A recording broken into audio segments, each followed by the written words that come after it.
Grandes civilizações não caem por acaso. Elas caem quando abandonam as ideias que as sustentam. Neste canal, nós revisitamos os pensadores que explicam o passado para entender o presente e antecipar o futuro.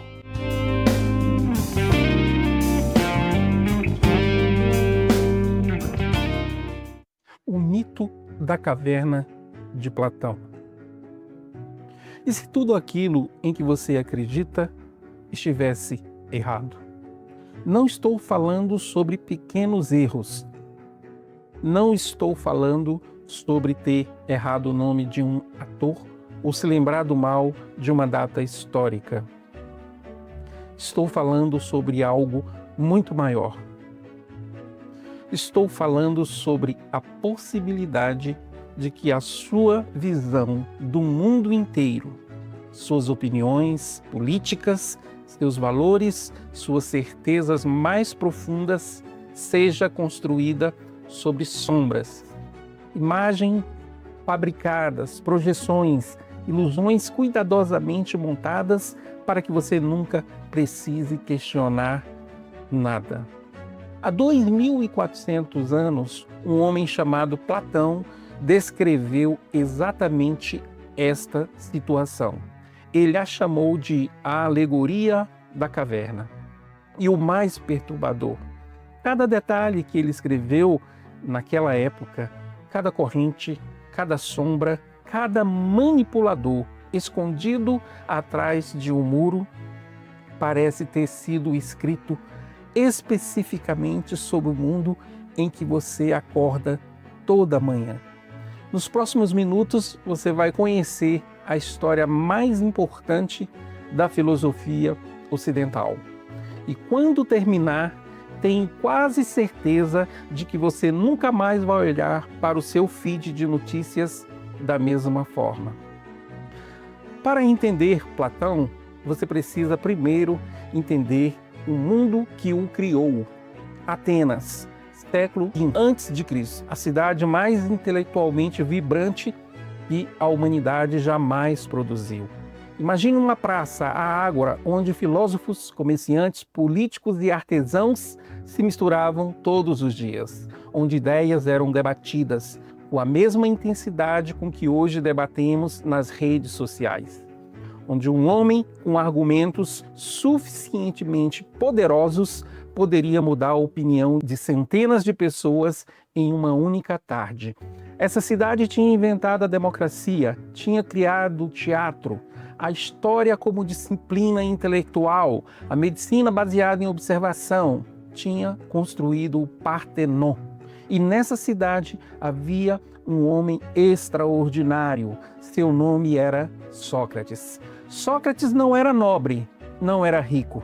Era filho de um pedreiro e de uma parteira, mas tinha um dom que irritava profundamente os poderosos de Atenas.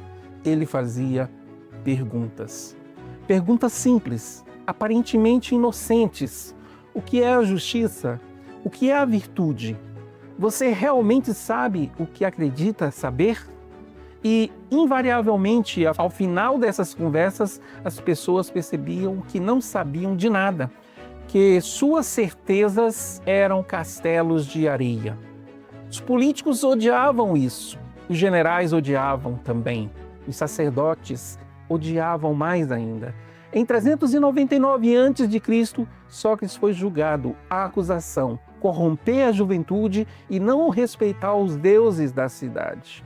O veredito, culpado, a sentença, morte por envenenamento com cicuta. Vê seu mestre, o homem mais sábio que conhecera, ter condenado à morte por uma democracia que ele próprio havia admirado.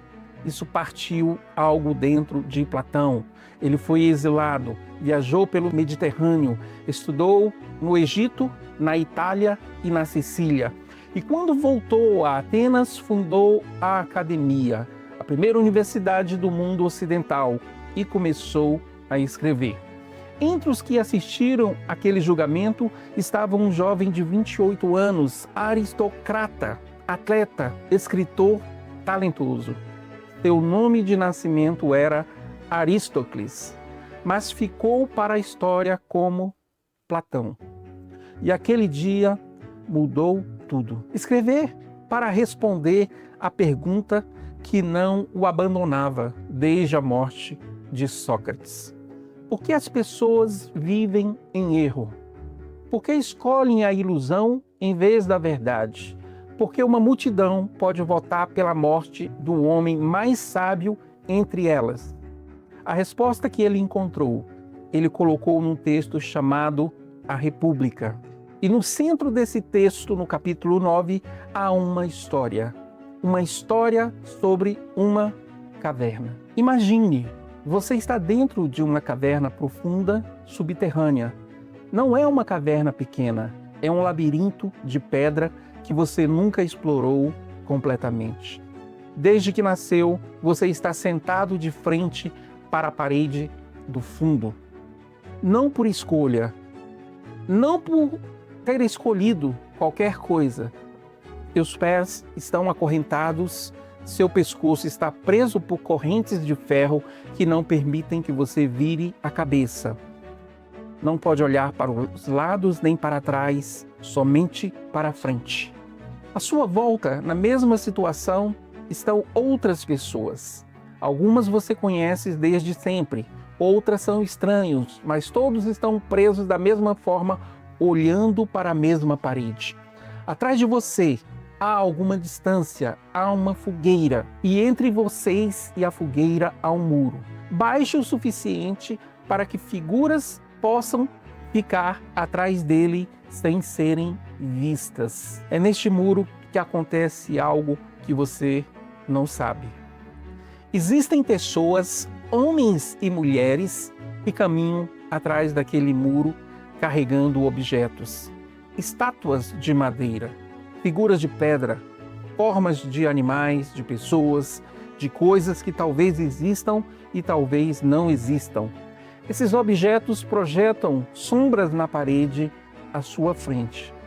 E essas sombras são tudo que você conhece. Desde que nasceu, você vê apenas sombras. Sombras de pássaros, sombras de árvores, sombra de rostos humanos que nunca vai tocar. E para você, essas sombras não são sombras, são a realidade, são o mundo inteiro, são tudo que existe. Você deu nomes a elas, aprendeu a prever seus movimentos, criou histórias sobre elas, tem opiniões firmes sobre quais sombras são boas e quais são perigosas. Quando as pessoas ao seu redor concordam com suas interpretações das sombras, você se sente validado, inteligente, conectado com a realidade. Você nunca imaginou que poderia existir algo além da parede. E então, um dia, algo extraordinário acontece. As correntes cedem. Você não sabe como, não sabe por quê, mas subitamente você pode se mover. Seu primeiro instinto é olhar para trás. E quando você vira, é como uma facada nos olhos. A luz, uma luz que você nunca viu antes, queima. Seus olhos acostumados a toda uma vida de penumbra não conseguem processar. Você quer desviar o olhar. Você quer voltar para a familiaridade das sombras na parede. Mas algo, talvez apenas o acidente de ter se movido, faz você continuar. Você vê os manipuladores atrás do muro pela primeira vez. Sente enjoo, raiva, confusão. Essas pessoas estavam aqui o tempo todo. Essas figuras de madeira que carregam, elas criaram as sombras que eu acreditava serem reais. E se os outros prisioneiros, ainda acorrentados, te dissessem o nome de uma sombra e te perguntassem: o que é isto? Você não saberia mais responder, porque agora você está olhando para algo diferente. Os objetos reais mas sua visão ainda está distorcida e suas palavras já não encaixam no que está vendo. Alguém te guia em direção à abertura da caverna. A acústica muda de fechada para aberta. A luz do sol te golpeia como um punho. Você cai de joelhos. Tudo é branco. É insuportável. Você quer recuar. Quer voltar para a caverna onde pelo menos conseguia enxergar alguma coisa. Mas devagar, lentamente, dolorosamente, seus olhos começam a se adaptar. Primeiro, você vê as sombras das coisas ao seu redor. Depois, reflexos nas poças de água. Depois, as próprias coisas. Depois, o céu, as estrelas, a noite, a lua. E finalmente você consegue olhar para o sol. E você então compreende. O sol é a fonte de tudo. É ele que ilumina as coisas reais. É ele que faz existir o mundo que você está vendo, a estrela da manhã. Lá embaixo, nas sombras da caverna, você acreditava que as projeções na parede eram a realidade. Agora você está olhando para a realidade. E ela é infinitamente mais complexa, mais rica, mais assustadora e mais bela do que qualquer sombra poderia sugerir. Mas então você pensa nos outros, nos que ficaram acorrentados lá embaixo, os seus amigos, na sua família. E você decide voltar. Você entra de novo na escuridão e seus olhos, agora acostumados à luz do sol, simplesmente não funcionam mais na penumbra da caverna. Você tropeça, você não consegue ver as sombras claramente. Os outros prisioneiros te olham com desconfiança. Você foi lá fora e voltou mais estúpido do que quando saiu. Você tenta explicar, tenta descrever o sol, o céu, as árvores reais, os rios. Eles riem. Você insiste, diz que as sombras na parede não são reais, que existe um mundo fora desta caverna, que as correntes podem ser quebradas. Eles ficam com raiva. Platão termina a história com uma observação gelada. Se este homem tentasse soltar as correntes dos outros à força, se tentasse arrastá-los para a saída da caverna, eles o matariam. Soa familiar? Cada elemento dessa história foi escolhido com precisão cirúrgica por Platão. A caverna não é apenas uma caverna, é o mundo das aparências, o mundo que percebemos com nossos sentidos. A realidade que acreditamos conhecer, mas que, segundo Platão, é apenas uma versão distorcida da verdade. As correntes são o condicionamento, são os preconceitos herdados, os medos instilados desde a infância, a resistência natural que todos temos a questionar aquilo que fomos ensinados a acreditar. As sombras são as opiniões, são as versões simplificadas, distorcidas, manipuladas da realidade que consumimos como se fossem a própria realidade. São os rumores, os estereótipos, as narrativas que circulam e que aceitamos sem verificação. A fogueira é o conhecimento humano imperfeito, a ciência incompleta, a cultura, a arte. Instrumentos poderosos de iluminação, mas que ainda assim projetam sombras, ainda assim distorcem. Os manipuladores atrás do muro. Aqui Platão é direto demais para ser ignorado. São os que controlam as narrativas, os que escolhem quais sombras projetar e quais esconder.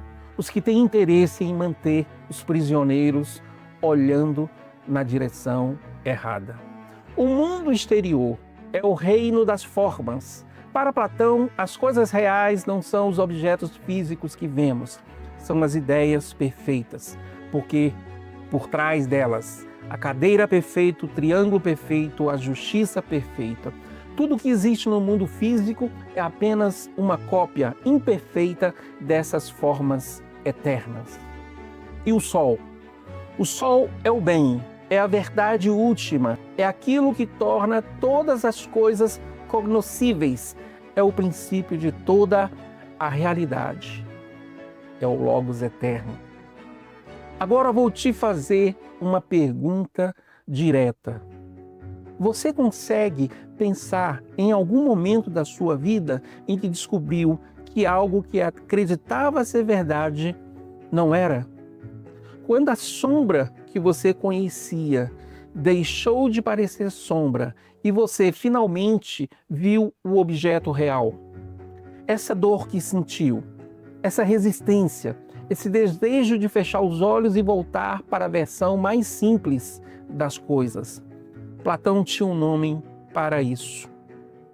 Ele chamava de o caminho do filósofo e dizia que era o único caminho para uma vida verdadeiramente humana. Agora chegamos à parte que vai te incomodar de verdade.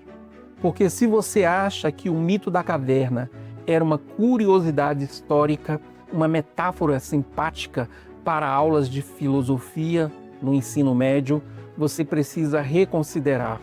Platão descreveu com precisão desconcertante a arquitetura psicológica e social do mundo em que vivemos.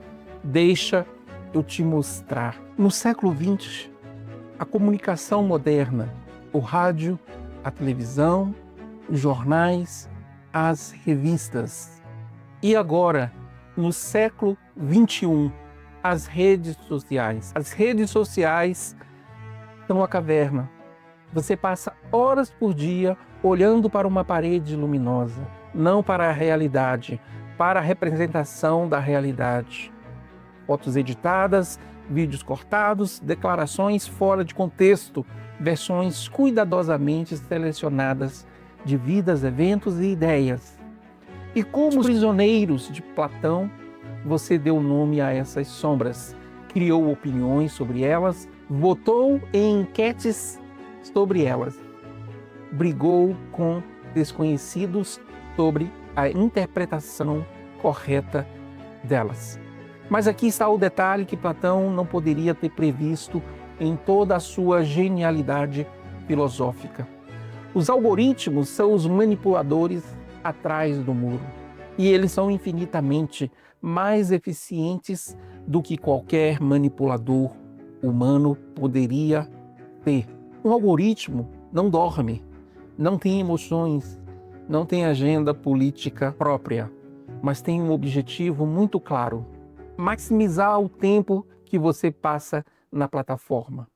E descobriu, através de bilhões de experimentos, em bilhões de usuários, qual tipo de conteúdo te mantém grudado na tela. A resposta: conteúdo que gera reação emocional intensa, indignação, medo, admiração, inveja. Não necessariamente conteúdo verdadeiro, não necessariamente conteúdo útil, conteúdo que ativa seu sistema límbico e te impede de fechar o aplicativo. O resultado: cada um de nós vive numa caverna personalizada.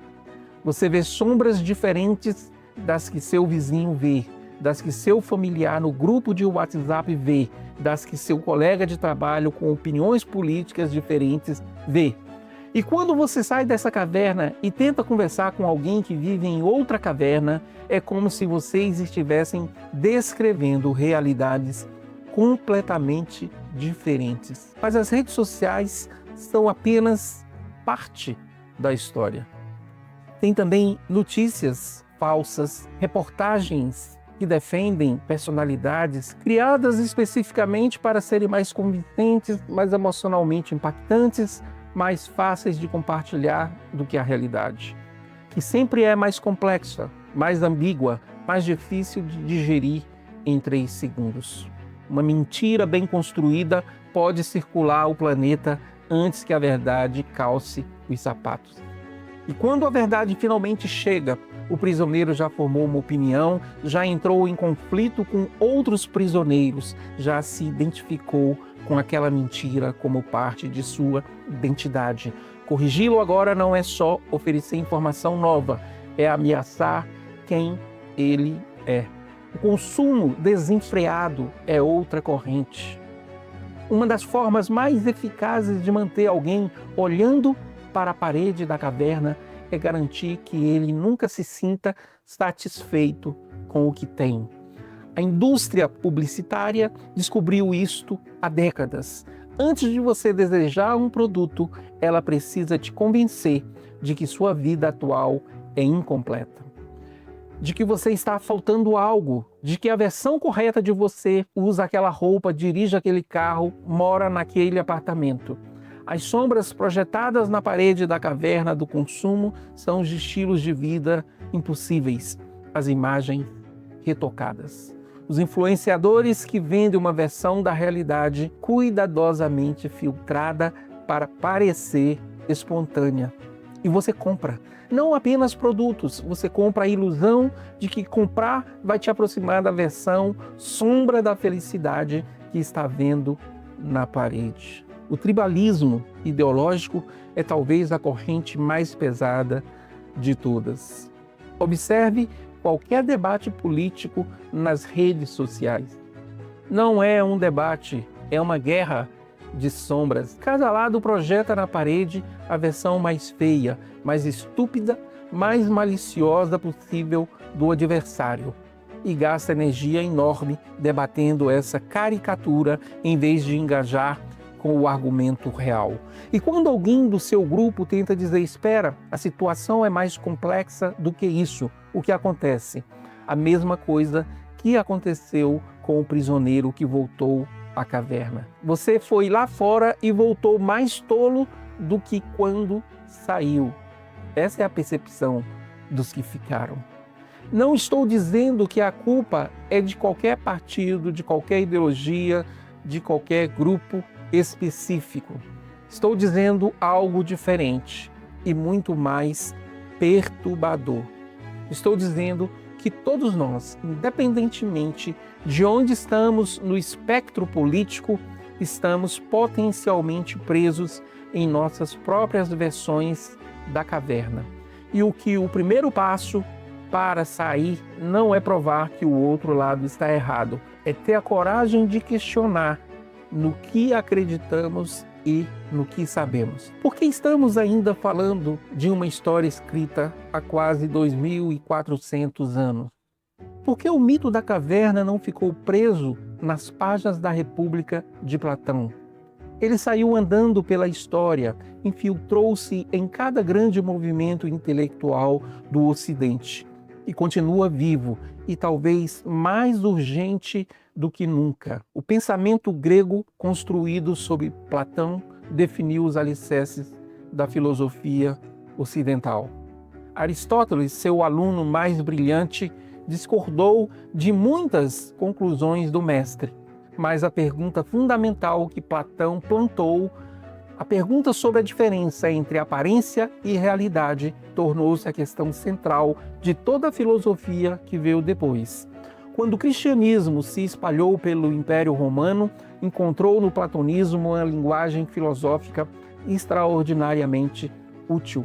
Santo Agostinho, no século IV depois de Cristo, era um platônico convicto antes de se converter ao cristianismo. E a sua conversão intelectual seguiu exatamente o caminho do prisioneiro que sai da caverna, do mundo das aparências para a luz divina. A caverna de Platão, nas mãos de Agostinho, tornou-se a condição humana após a queda, presos no mundo material, precisando da graça divina para ver a realidade espiritual.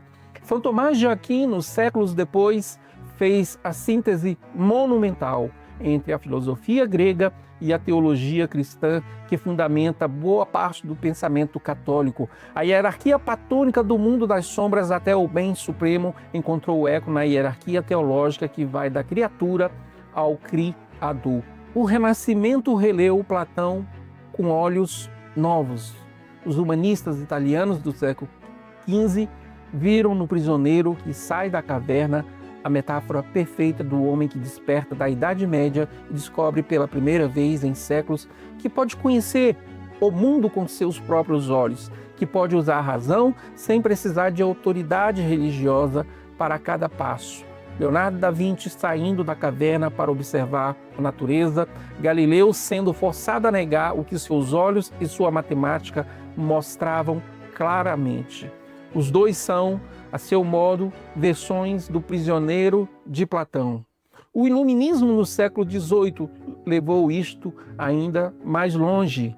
Kant, Rousseau, Voltaire, todos construíram suas filosofias em torno da mesma ideia central que Platão articulou, que os seres humanos têm a capacidade de sair das ilusões, de usar a razão para distinguir verdade de mentira, e que esta capacidade é a fonte de toda a dignidade humana.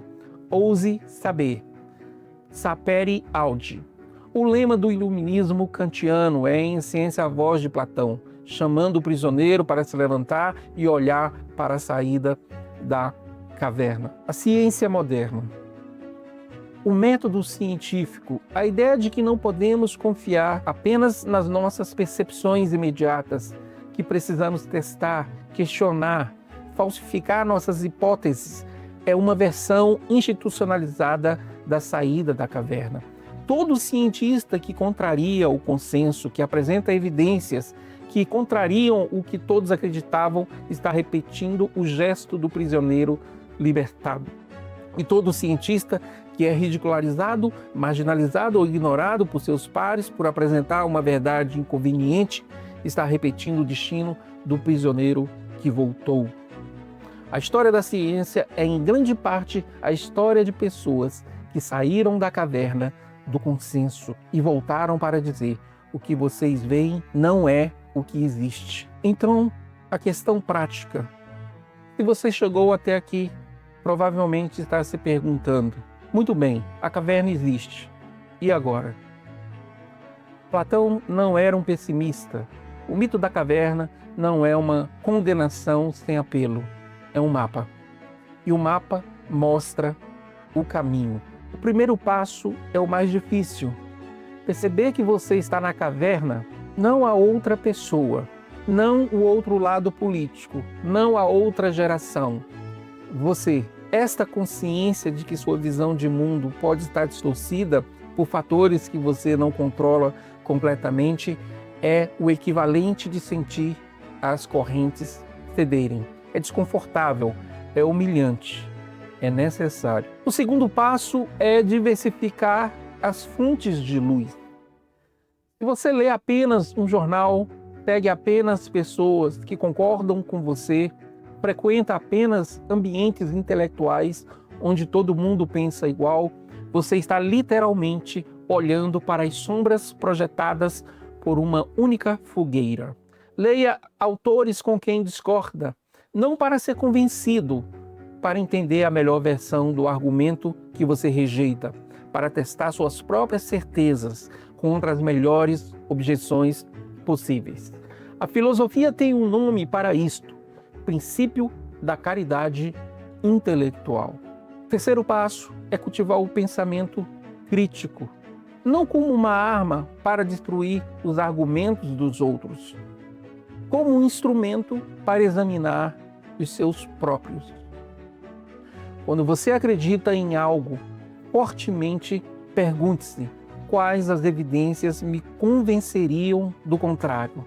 Se a resposta for nenhuma, você não tem uma crença racional, você tem um dogma. O quarto passo é a coragem intelectual. Esta é a parte que Platão mais valorizava e talvez a mais esquecida. Porque sair da caverna não é apenas um ato cognitivo, é um ato moral. Exige estar disposto a perder conforto, perder a validação dos seus pares na caverna, perder a certeza agradável de ter razão. Exige estar disposto a dizer, diante de quem se importa com você: mudei de ideia, estava errado.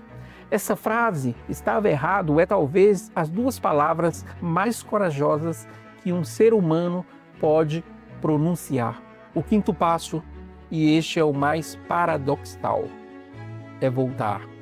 Sair da caverna não é um privilégio pessoal, não é um escapismo intelectual sofisticado.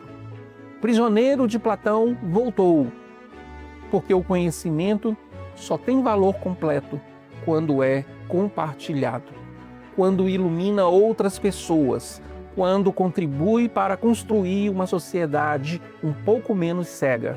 Seja através da educação, da escrita, da conversa genuína, o filósofo, para Platão, tem a responsabilidade de voltar, mesmo sabendo o risco que corre, mesmo lembrando do que aconteceu com Sócrates. Há uma cena que volta sempre à minha mente quando penso nessa história. Um homem sentado numa caverna escura. Atrás dele, a fogueira. À sua frente, sombras dançando na parede. Ele olha para as sombras com toda a atenção e inteligência que possui. Cria teorias sobre elas, debate com os outros sobre elas. Sente-se orgulhoso de suas interpretações, que não sabe, não pode saber, dentro da caverna, que lá fora existe um sol. Há 2.400 anos, Platão escreveu esta imagem. Ela sobreviveu ao colapso de Atenas, sobreviveu à queda de Roma, sobreviveu às cruzadas e à Inquisição e às guerras mundiais, o nazismo e as revoluções, o socialismo, o progressismo, o globalismo. Sobreviveu porque é verdadeira. Não verdadeira como um fato científico, verdadeira como um espelho. Todo o progresso intelectual da humanidade pode ser narrado como uma série de saídas da caverna. Galileu olhando para o céu e dizendo: não, o Sol não gira ao redor da Terra. Ou outro cientista que está dizendo: não, a vida não é fruto da evolução. Há um design inteligente. Einstein olhando para as equações do eletromagnetismo e dizendo: não, o tempo não é absoluto. Cada um deles, a seu modo, virou as costas para a parede de sombras e andou em direção à saída. Cada um deles foi, por algum tempo, ridicularizado ou ignorado pelos que ficaram na caverna. E cada um deles mudou para sempre a forma como a humanidade entende o mundo que vive. Não estou dizendo que você precisa ser Galileu ou qualquer outro cientista ou Einstein. Estou dizendo algo muito mais simples, que a caverna existe, que as correntes são reais. Só que hoje elas são feitas não de ferro, mas de algoritmos, de bolhas de confirmação, de identidades tribais, de medos que nem sabemos que carregamos. E os manipuladores atrás do muro existem e que muitos deles nem sabem que estão manipulando, porque também estão presos em suas próprias cavernas. E que a saída dolorosa, desconfortável, desorientadora, está disponível para qualquer pessoa disposta a pagar o preço da luz. Platão terminou sua alegoria sem um final feliz. Claro, o prisioneiro que volta à caverna pode ser morto pelos outros. A verdade não é popular. Quem a carrega não é automaticamente amado. Mas Platão escreveu isso de qualquer forma. Sócrates ensinou de qualquer forma. E 2 milênios e meios depois, nós ainda estamos aqui, conversando sobre o que eles disseram. Talvez a pergunta não seja se a caverna existe. Talvez a verdadeira pergunta seja: você está disposto a abandoná-la? Grandes civilizações não caem por acaso. Elas caem quando abandonam as ideias que as sustentam. Neste canal, nós revisitamos os pensadores que explicam o passado para entender o presente e antecipar o futuro.